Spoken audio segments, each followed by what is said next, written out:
Hi, I'm రాయా. నీ పేరేంటి? నీతో ఏ భాషలో మాట్లాడాలి? జనరేషన్ గ్యాప్ అనుకుంటా.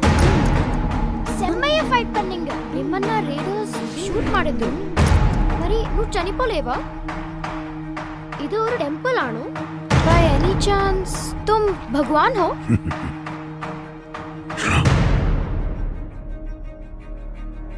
अब मेरा समय आ गया है. मेरे अंतिम युद्ध का समय आ गया है. అసలు ఎవరు నువ్వు? द्वापर युग से दशावतार की प्रतीक्षा कर द्रोणाचार्य का पुत्र अश्वत्थामा.